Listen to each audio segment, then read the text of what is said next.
Welcome back to A Fresh Story, the podcast where we have conversations about brave decisions to start over again. I'm Olivia. And I'm Jenny, and we're so glad you're here today.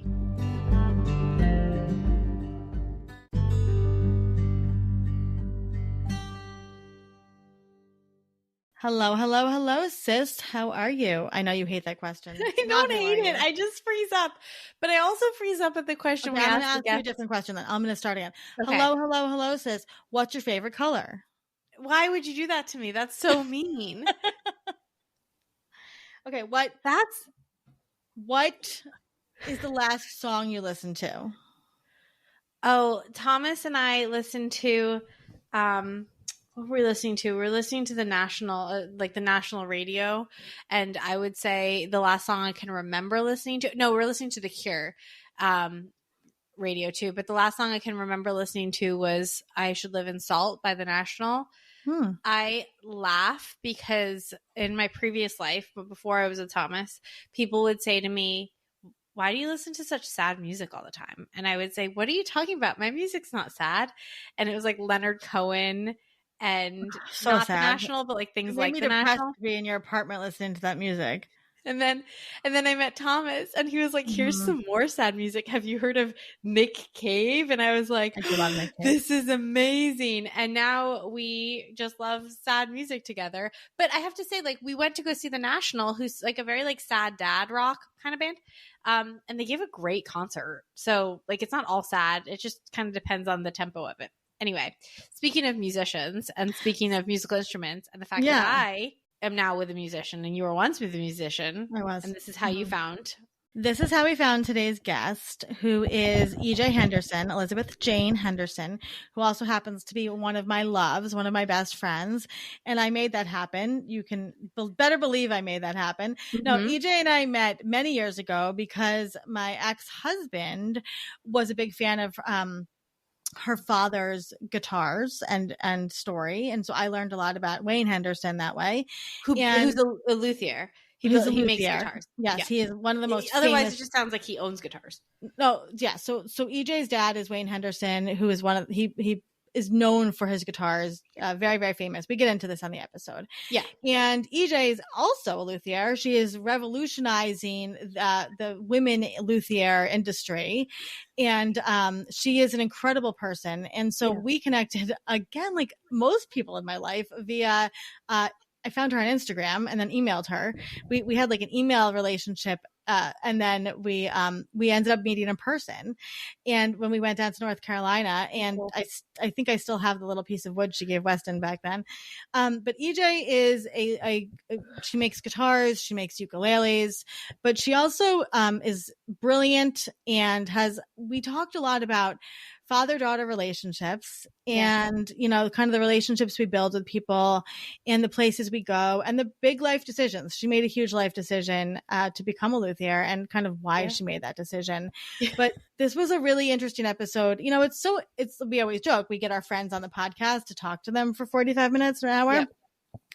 There were things that and we're very close. We've been through a lot together.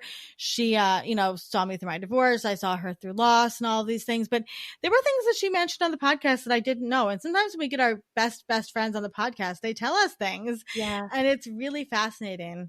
You know, it's so interesting for me when we have people like EJ on. Danny Quinn was another one where I'm like, okay, yeah, I like know my sister, whatever. And then I'm like, oh, you really know and love my sister. And people like EJ kind of have an awareness of me and I have an awareness of her, but we've never had a conversation. And so it's always really exciting for me to see somebody that loves my sister and appreciates her. And like, I remembered somebody had sent you the shoes during your divorce, but I didn't realize. By the way, I'm wearing them right now. My Rothy's. I'm wearing them right now. Yeah, she sent her Olivia a pair of Rothy's, and I just like the love and support. And, you know, when you have a sibling like Olivia, who is so wonderful and so special, and also kind of seemingly in their head a lot of the time. I spent most of my life worried about her. And she was bullied a lot, to be fair, right? Like, so not by EJ, though. Not by EJ, not by me. I do want to be clear about that. You know, but I worried about you a lot. And so then to be like, oh my God, there's all these people that love you and see you and get you. And that was really exciting. And EJ was such a beautiful person. And now I think just I'm at the point where I'm trying to save up money so one day I can buy Thomas one of her guitars. Oh my gosh, her instruments are beautiful. They're pieces of art. Yeah. So please enjoy this episode with EJ. I think you're going to love it and learn a lot. It's about music. It's about love and families. And please remember to rate, review, and subscribe to A Fresh Story so that we can keep telling fresh start stories.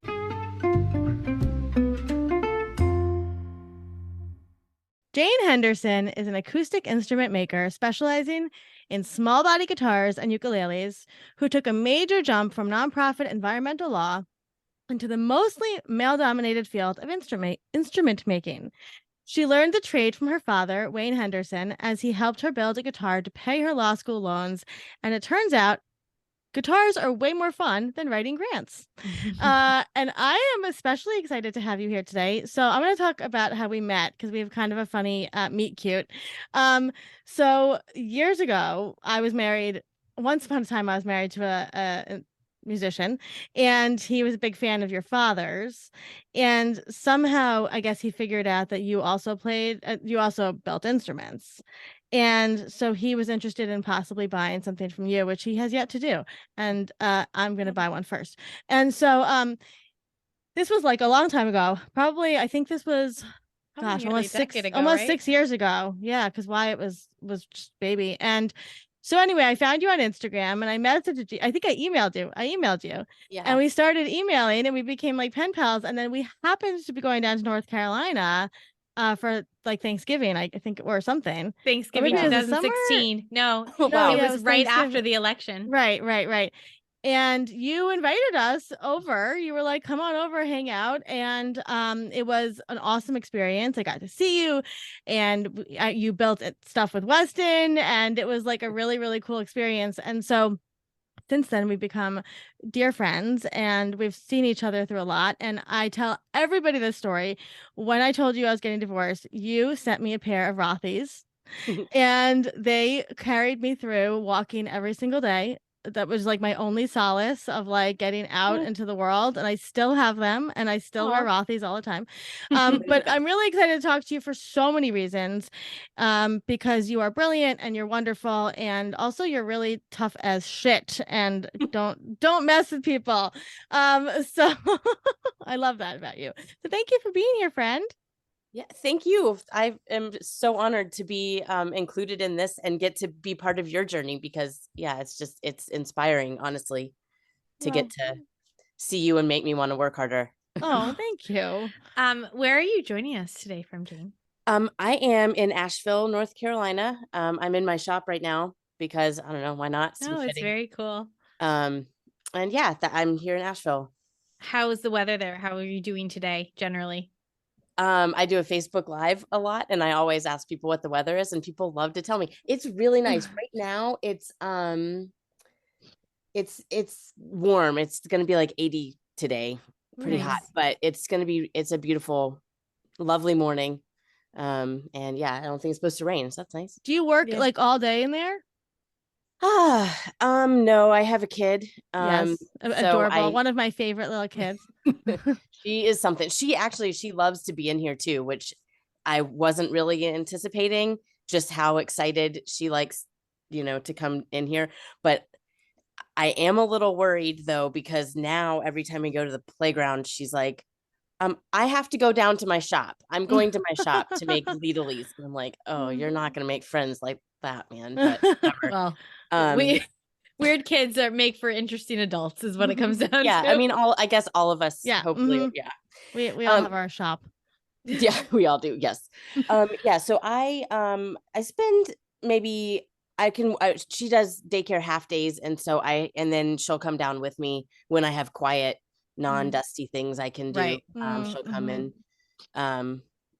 She's pretty good at entertaining herself, or help me. She has I had to put ribbons on the side that's just to support the sides out a little bit more, without messing with the tone. And she did all 14 ribbons. She was so excited. She sat there. That's some real Montessori style. Oh yeah. Well, I mean, she goes to Montessori school. It works out. But she sat there. I was not expecting her to stay till the end, and she loves pulling out the tape. like, I got a piece of tape for you. I love that. I love that. Yeah. So I do as much as I can. Right now, it's not as full time as it was. And I miss it. When I come down here, it feels so, it's my spot, it's just so nice when I get to have my time to concentrate on this. And it's not all the time anymore, but it will be. No. Yeah, it'll come back. She'll be in school full time and you'll get more hours. Yeah. And I don't want to leave or wish this part away either. It's hard. It's such a difficult balance being a woman, as we all know, and being a parent and trying to do our job feels impossible a lot. Yeah. And but I'm so thankful that I have the time that I get to spend with her now too. So I don't want to be like, oh, I can't wait till. I have to catch myself sometimes because, it's never easy. Yeah. As we talk about. Yeah. Anyways. Well, perfect segue. Why don't you take us back to the beginning of your Fresh Start story? Okay, I will tell you, I had absolutely no intention of building instruments ever. I didn't like I don't know, just the energy and the circus around my dad. I've never wanted to be in that. I've always wanted him to step out of that world to be with me. And so I really avoided it like the plague. I'm just like, Jayne, can you, just for listeners, for listeners, Sorry. No, we love you. Just for listeners, can you explain who your dad is? Yes. Okay. He is a well-known builder. He makes guitars and has been, it's a passion that is unmatched, honestly, the way he wants and has to build instruments. But whatever he has created in building these instruments has brought so many people, and they come to his shop to, famous people, not famous people, just all the people come, and he is so kind and welcoming that it's always someone all the time. And so I never really got a dad. I never really got to I had Jayne Henderson, and sometimes, when I was young, he would take hikes with me, or like we'd have little time, but he'd be like, well, got to get back to the shop. And that caused some resentment, where it's like, I don't want anything to do with this. I don't like these people, and I don't want anything to do with this world because I want my dad, and I don't get to have it because of you. They take that away, which is so interesting. Like, it's so interesting because often we think about these like dads that are, going to New York City, or they're going to, the big cities, and they're working all day. But there's dads that do a lot of other jobs that are gone all day. Right. And Jayne, and I've met Jayne, and he's obviously an amazing person, but he's not, first of all, I just want to touch on the fact that he's probably up there as one of the most famous luthiers, right? Yeah. So, I mean, and when you talk about people coming into his workshop, I mean, there's people constantly talking to him. He's like the OG influencer he's a community builder. Right, unintentional. And so I just think it's so fascinating. Like, that's not a line of work that you would necessarily assume that daddy's gone all day. Right. Yeah, that's true. And I mean, and the shop is right there. It's not that he's even really gone, but even on Thanksgiving, he'd sit and be like, well, I'm pretty full. Well, I guess I better get back out to the shop. For him, it's not a job. And I think, and that's what happened to me. And it's weird because I didn't want to do this. And I fought, I mean, I didn't fight it, but I didn't really want to play music because it didn't come easily to me. Like it did my parents, who are both so talented. It's just not fair, but I've never seen the practice behind their talent. It's just they could do it and I couldn't, and it made me angry. So I never really had that. And the passion that they have for playing, I don't have that. And it's taken me a really long time to accept and be okay with it. I like to play, but I'm bad, and I'm sort of okay that I'm, it's like, I wish I were better, but not enough to work at it. Yeah. I mean, you're good enough to understand how the instruments work, though. Yeah, of course. I can test them. I mean, I can play every note, and I'm like, yep. But also it's sort of to my advantage because I have a teeny tiny hand that's, this big, and I have to have a guitar or an ukulele. Like I have to have an instrument that plays well in order for it to do anything for me. So I have to do a good job of like, you can't You can't make a bad instrument sound good. Right. So you know what a good I instrument have is to good, make yeah. a good instrument. What does your mom play? Everything. Really, like she plays. She with my dad when they met, like she played fiddle and guitar in his band, and then she also at that time, because the reason I was 3 months premature is because she played bagpipes, and that's a lot of pressure to put on an amniotic Oh my sac. gosh, that's for anybody needing to know fascinating. that. Yeah. Bagpipes. She's played. I I spent know, a lot right? of time in Scotland. I've never seen a female bagpiper. Yep. And I was in the bagpipe band for 12 years. I think, and that's another female, like, or male dominated thing. I was, and my friend Natalie, we were the only two. I went at NC State. I did it in college too. And I went to bagpipe camp. I should not broadcast that, but I did anyway. I didn't know that about you. I think you're broadcasting the fact that there's a bagpipe camp. I mean, that's crazy. There straight up is a bagpipe camp, and I went to it more than once. And you grew up, and your parents were divorced. When did your parents get divorced? When I was very young. I think, again, what happened there is my mom is a very strong person, and she was very independent. She went off and played her bagpipes and rode her horse. While pregnant, while pregnant, while she was, with my dad, and their thing that they had together was music. And they would meet there, but my dad was always in his shop playing guitar. And my mom was like, well, he's got to come home. Like, if I have a baby, he'll come home. Right. And he did not. And I think, and that's what happened. I'm like, well, I was the catalyst to make her be like, F this, I'm out, and it's not, my dad's not a bad person. Nothing. I don't think anything bad happened there. I mean, there's bad feelings, from hurt, but it wasn't, I've never seen them exchange an unkind word about each other or to each other ever. But I've never seen them as a couple either, that I can't even imagine it, to be honest, because my dad is married to guitars. He's married to this. That's his love. It's his like hobby, passion, career. And have you ever seen Jiro Dreams of Sushi? Have you seen that documentary? I have. There's that Japanese word where, like, he wants to make a better sushi every day, and it's exactly the same as my dad, where he can't not do this. And so that's, it's just weird, but have you had those conversations with your dad as an adult? Like, you're obviously sharing this very openly, so I assume you have. Yes. And how did those go? Like, what does he say in response to that when you're like, I felt like, you abandoned me for guitars, basically? Again, he is the way he is. He will hear it, but he doesn't know how to apologize for that, other than give work. I don't know, like, it's like Santa. I don't know, it's hard to explain, but it's like, do something for me, like make a guitar neck or what. Like, he sees I'm struggling, and I go to sleep early. He stays up way super late so he can get his work done. And I get up early, and like, so when I share a shop space with him, we only overlap for like 3 hours. But anyway, it'll be like, he sees me struggling, he'll like make me a guitar something, It's so interesting because and I feel like he was there, right? Physically, he was there, right? And I think maybe he's accessible, maybe he wanted to be, but emotionally he's not. I mean, it's this thing and that's just, that's how it was with my parents, and that's how I felt with this, with just the shop and the whole thing in general. All growing up, I've struggled with that.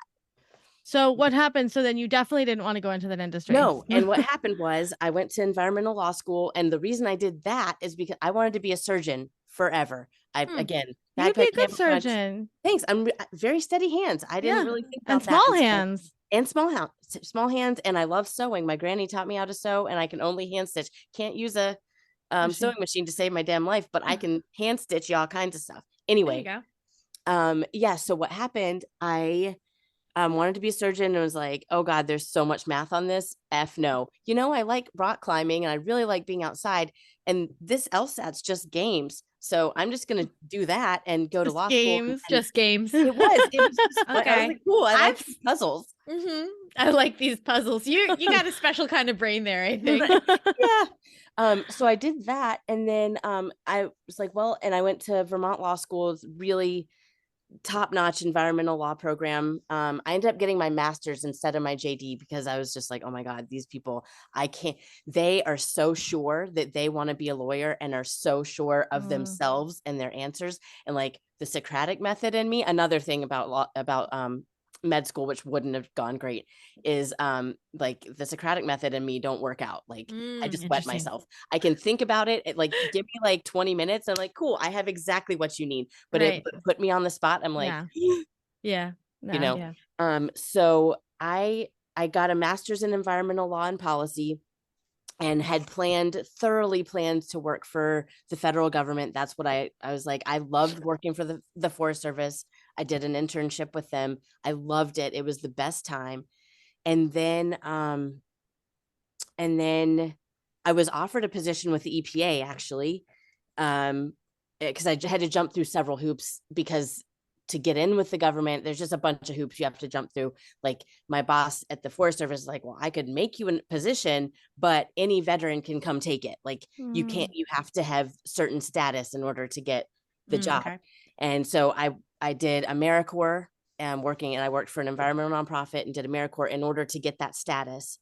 And I also had hefty loans in AmeriCorps that helped pay back some of those too. But I was just like, oh my gosh, I have a lot of debt and I'm not a debt person. I was just like, this is anxiety producing. I will like, well, my dad's guitars sell for a decent amount of money. Oh, and the other thing with the EPA, I was offered a position, but the government was set to shut down the day that I went to like meet and sign, like do everything. And instead of, it did not shut down that day, but Obama had to cut my job funding. So oh my God, done there. Yeah. But honestly, it would have been, what if I'd had to work with EPA under Trump? You wouldn't have survived that. No, I would not. As me, your brain would have just exploded. I think. I'm not. That just wouldn't have worked out. So it's fine. But what happened was, so I was like, okay, well, that's not happening. But I'm still working for this environmental nonprofit. I need to pay back these loans. I can't have like this money over I can't handle it.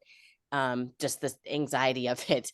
And so I was like, my dad's guitars sell for like 20 grand on eBay or whatever. Maybe he'd make me one. Hey daddy, will you make me a guitar to sell on eBay?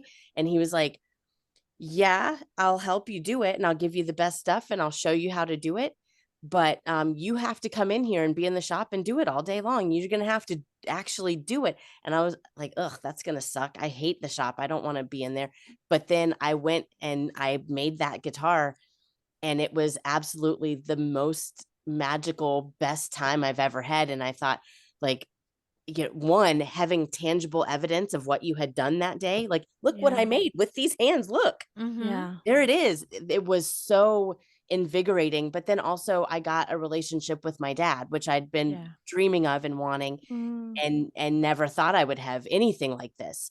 And now we're extremely close. We have something level we can talk about, that we both have interest in. Him a little more than me. I'm like, again, if he made toilet bowls, I'd probably go make some really great toilet bowls too. But it's just that I get to have this time with him. And I thought like, this is awesome. And I kept tricking my environmental nonprofit. I was like, hey, if you let me off for a week to go make a guitar, I'll give you all the money, that it makes. And I did that. They let me do that. That was my first one with my name on it. And I used all sustainable materials to do it. And it all of the money went to the French Broad River Keeper program. And the thing is, so my husband, we were at Wasabi, one of my favorite sushi places here. And Miss Joanne. Anyway, he was sitting and he was like, your face when you talk about like when you've been at your shop, at your dad's shop, your face when you say that, like you just light up and you obviously love it so much. Why don't you just go do it? And I was like, I don't know, because I can't, because I have to do a job, right? Like, and he was like, I don't know, but you love it. Obviously you love it. Go do it. And so because he encouraged me and said it was okay, gave me sort of like the permission to dream that I could do this by myself make my own things. I started my own, got my federal EIN and was like, well, in 2011, like, well, I guess I'm doing this. And I apprenticed with my dad for a while longer. And then I built a shop here in Asheville. And so now I do it here. And yeah, so that's what happened. Do you think that your dad, what do you think his motivations were for saying you have to come build it? Do you think that it was just like, I'm not going to do that? Like, that's a big ask? Or do you think it was that he kind of knew what would happen when you came in? That's a super good question, actually. And I think he might have known at least a little bit.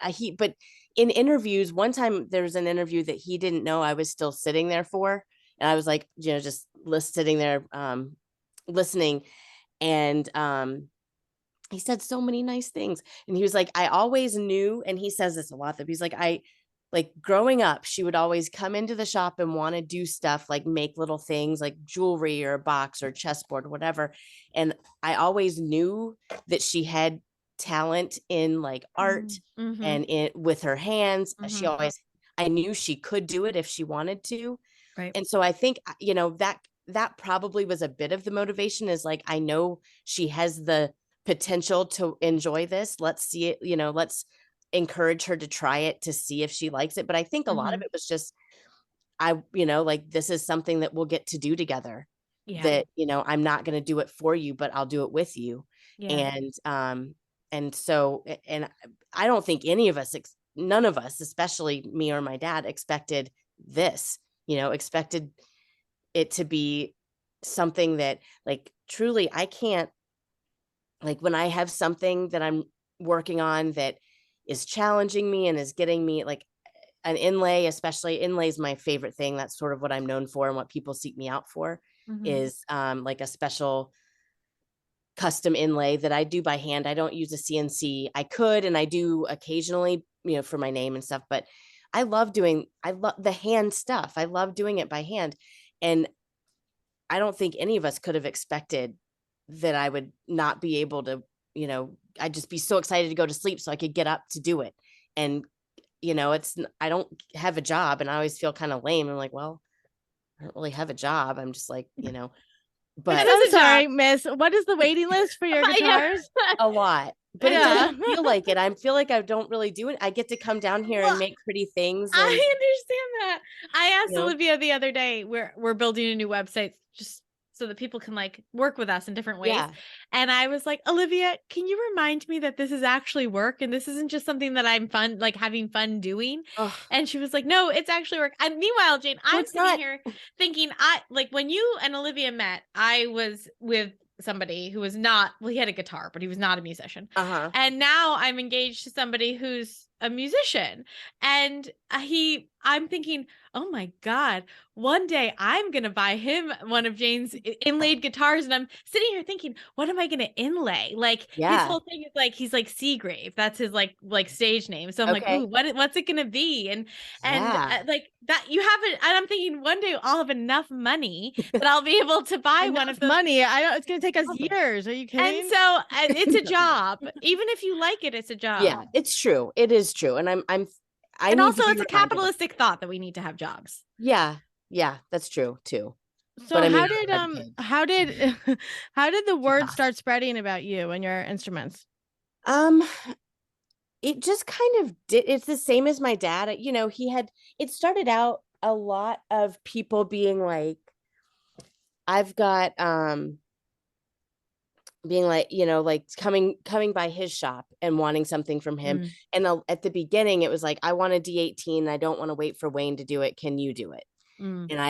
But I'm like, no, because I don't do that. I don't. And I've gotten a lot stronger in my voice of being choosy of what I do, why I want to do the type of guitars and the type of work that I want to do. But at the beginning, there were a lot of people who just kind of wanted to skip my dad's line, which is like 20 years. And, and get one from me because, oh, well, it's like Wayne Henderson's building it. Yeah. There was that thought a lot. Yeah. But now that has shifted. I have people so most of my clients now, I mean, I get the occasional good old boy who's like, I want, a Brazilian rosewood D18, and I'm like, or D28, and I'm like, no thanks. Yeah. Move along. I was like, I have throw a rock, and as you said, influencer. Like my dad's taught and inspired all of these builders, especially around here. This is like such a rich network of builders and musicians, the Appalachian Mountains, and yeah, it's just, I don't know, it's just like throw a rock and there's somebody who'll make you a good D18. I know I have several very talented friends, several not as talented, but So what's your shorter what's list, your I'm sure. what's Yep, your they do. favorite what's your favorite thing to build? Well, ukuleles are my favorite just because I'm little and I can play them because they have 4 strings and I have 4 fingers that do the stuff. Guitar wise, I love a singolo. Traditional, my dad has a collection of Martins. Yes, he guitars does. in general. He does. Yeah. And for me personally, the ones that resonate and stand out to me the most are the small body. He has a 21, no, it's a 27. It's odd numbers. It's a 27 or 29. So I don't like the number. Singolo 45, which has a lot of bling on it. Cause I like sparkles. I'm a girl, but it's just this beautiful, rich in history, traditional instrument that you just love to imagine, like somebody like back in the day, like playing out on the range or whatever. Yeah. It's just, Yeah, I love that one. And those small body guitars I really like, but I like to do just anything that's not a dreadnought. Really, I just don't, they're humongous. They're like, dreadnoughts have a really thick side to them. I don't like the way I don't know, they're big, they're clunky. I'm small, I'm unassuming. I don't, I just prefer these little ones that kind of pack a punch that you wouldn't expect. Yeah. That's always been kind of my brand. I I'm love little, that. nobody's going to estimate, they're going to underestimate me. Yeah. One day you're going to estimate me, Yes, I love that. I love that.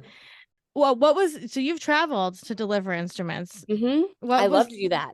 Yeah, what's been some travels that you've done to deliver? I have one right now, that actually multiple that I haven't done it yet. That's a couple in England, which would be awesome because there's also, I made friends, Facebook, that is one upside to social media, is a guy that watches my Facebook show is in Scotland, and he teaches guitar building in Scotland. That's awesome. awesome. Like, oh, do you need someone to come help you? We'll teach an travel inlay? I'll together. come, We'll go. Yeah. visiting Come. professor. I'm moving in 14 days. So you come. I hear come I there. will have to come see you. Yeah, we're gonna go. 100%. I already told Olivia that. I'm like, oh, come. But I will find somebody to deliver an instrument so I can go. Amsterdam, I had I have a friend now. That's the best thing. I think I have so many these random people I would never have met contact me, and then I get to be their friend, and that's really cool. So there, and Hawaii, I've gotten to go a few times to teach inlay.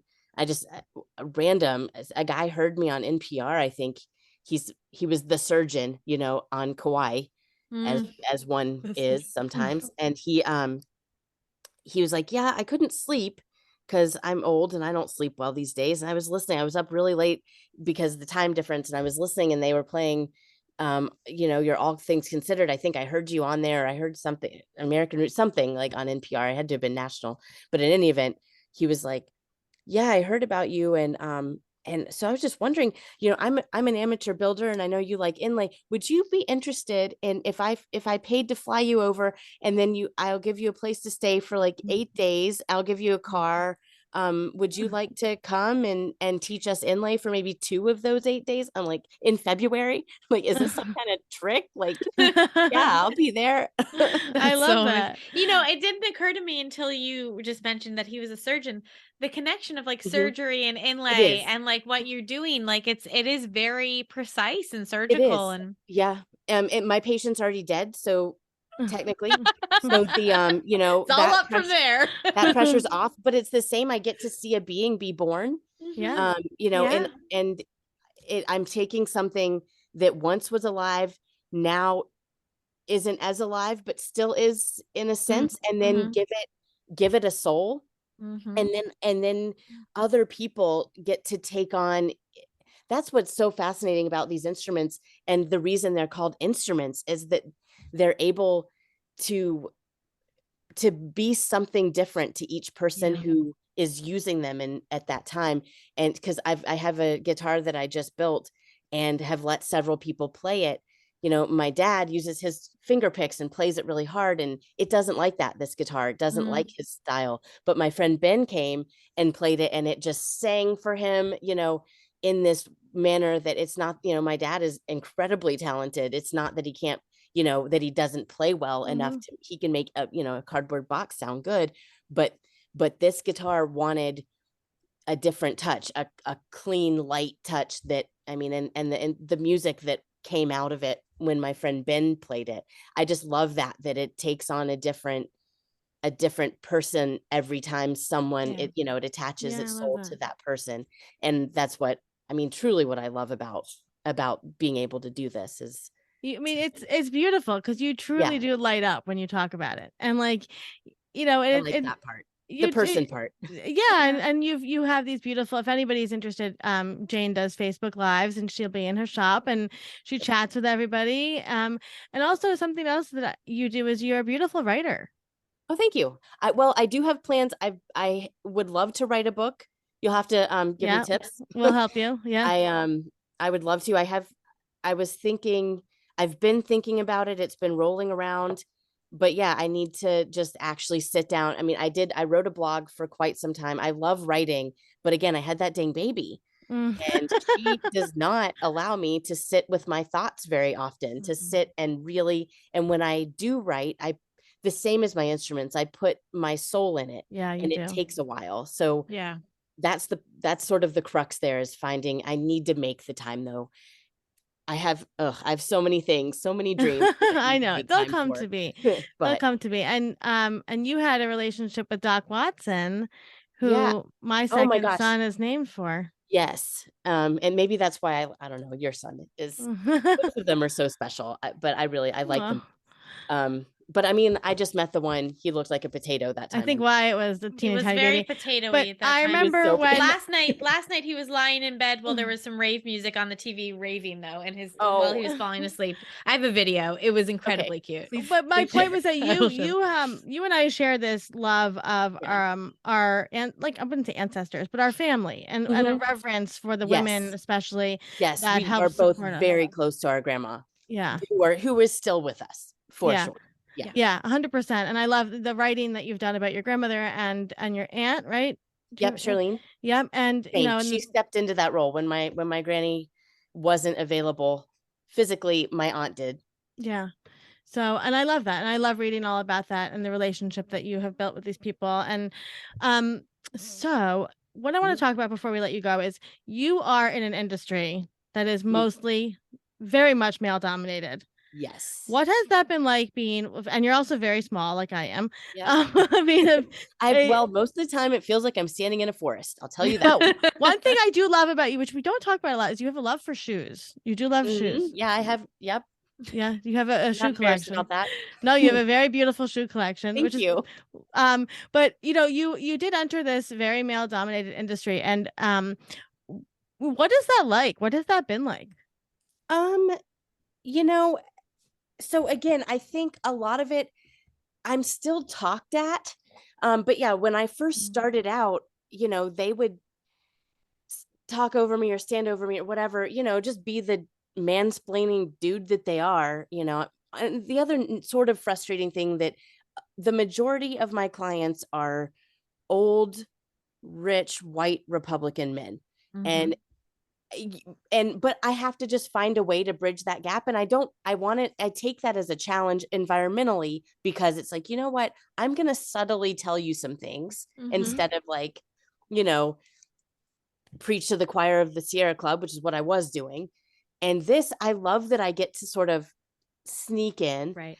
But these, you know, it has definitely shifted. I think a lot of it, you know, there are still those dudes, the mansplaining guys that treat me like I'm just like, oh, look at you, little lady, let me help you out, you know, versus the people who really and truly want my advice or my input on something, or I've got several people messaging me. It's like, hey, I love the way you build, or I love the things you tell me on Facebook Live. Like I messaged several other builders, old white dudes, and they're like, I don't instruct. And like, that's it. And I'm just like, I'm happy to give you any information that I have, because what you do with it is what, is your talent. My talent, like if I kept information, that's why, I mean, I'd love to get paid, always, but I'm happy to help someone if they have like a question about X, Y, or Z. I love to share what I know, what my dad has taught me, what I've learned over the years. And I'm not sure if that is a woman thing in general, or just because I love it and I'm so excited to do it and kind. to share it. Yeah. But I think it has shifted in the sense that I'm just, I know more, and I can stand up for myself because I know that I'm right. Right. Versus before, when I'm like, well, I'm second guessing it because you're so confident, and I'm like, well, maybe I don't know. Yeah. But I've been doing this for 12 years now, which that feels insane. And so that's the thing. I think it's shifted. I'm able and stronger to stand up to myself because I can throw out the answer better. Right. Yeah, that makes sense. I love that. So Jayne, if anybody's going through a fresh start, what would be some wise words that you could impart to them?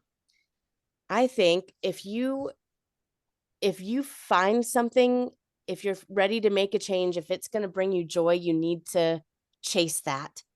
And it's the scariest thing ever. I'm someone who, when I say I'm going to do a thing, I do that thing.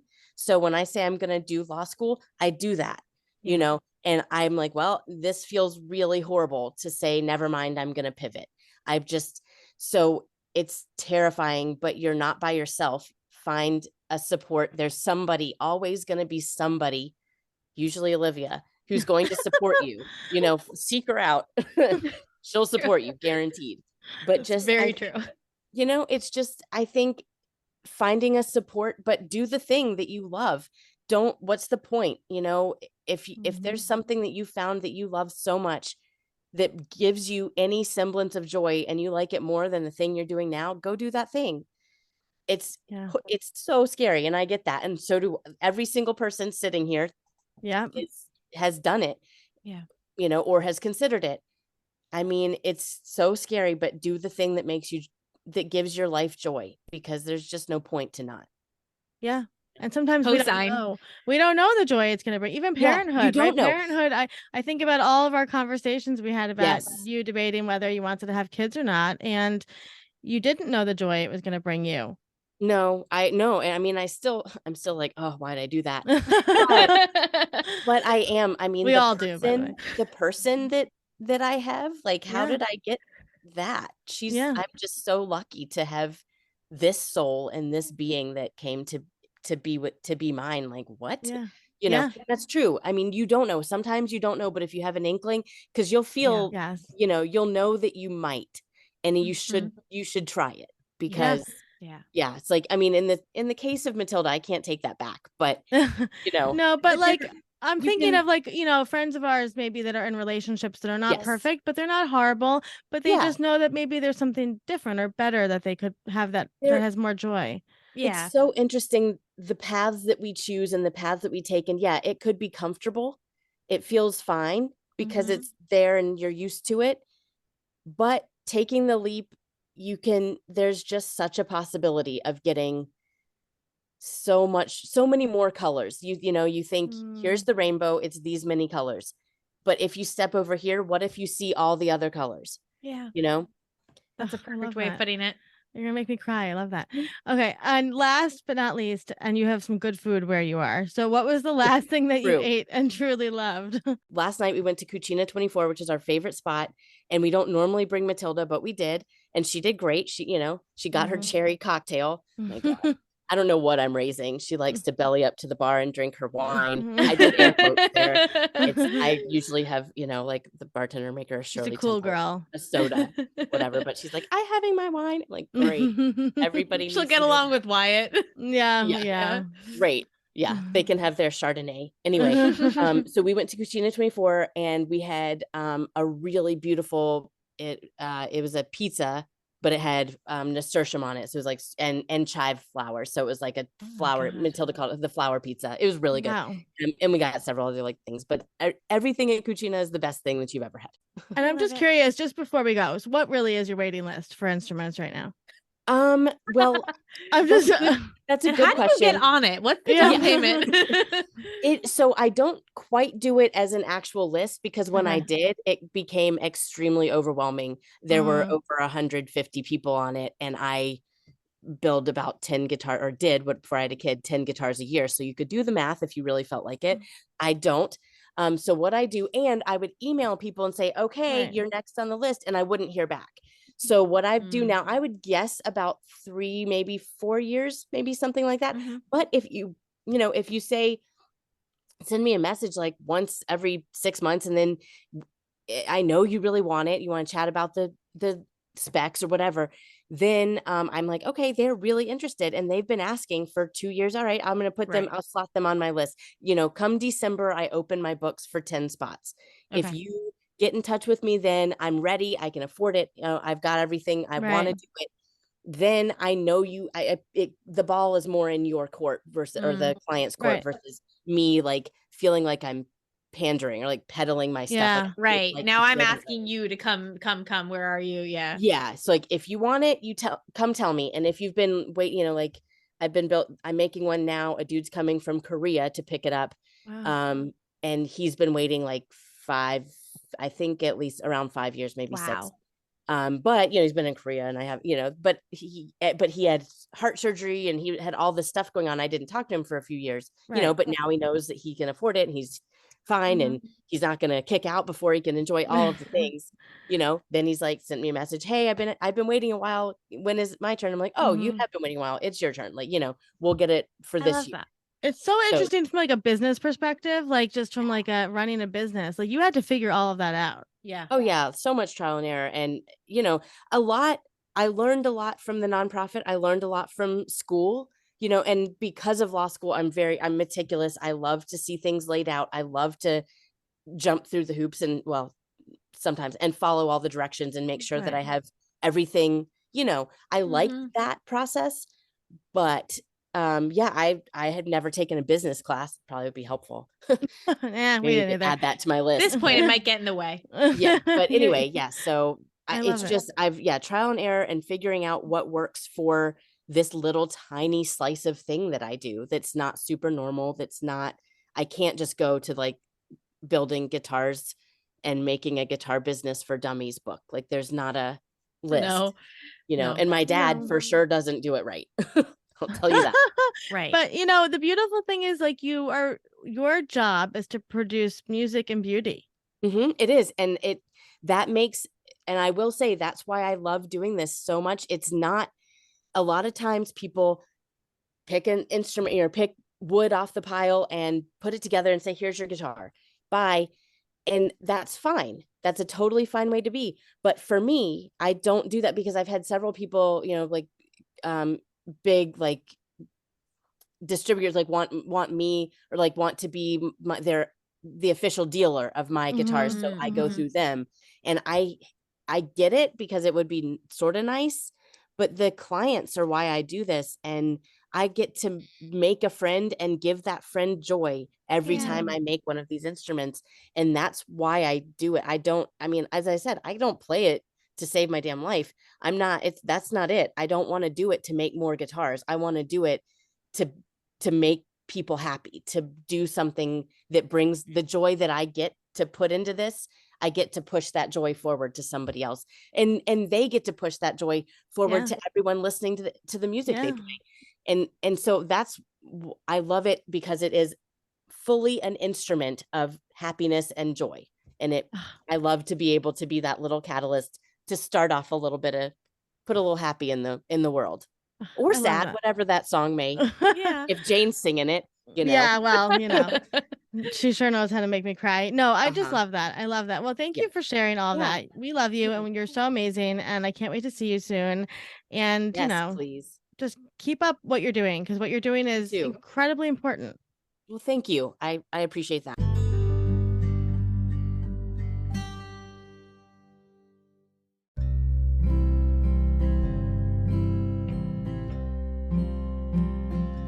Thank you for listening to today's story. We're always here and we're proud of you. A Fresh Story is produced by Fresh Starts Registry, the first and only platform for everything you need to begin again. You can read the show notes and learn more about today's episode at afreshstory.com.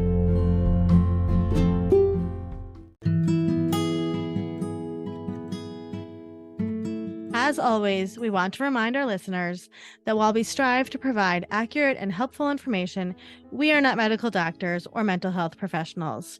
We want to remind you all that the information shared in this podcast is not a substitute for professional advice. We highly recommend consulting a qualified healthcare or mental health professional for any concerns or questions you may have. Remember, we are a podcast, but we are not licensed medical professionals. Always consult with your healthcare provider for any medical decisions. And as a gentle reminder, all opinions are our guests and do not necessarily reflect our own.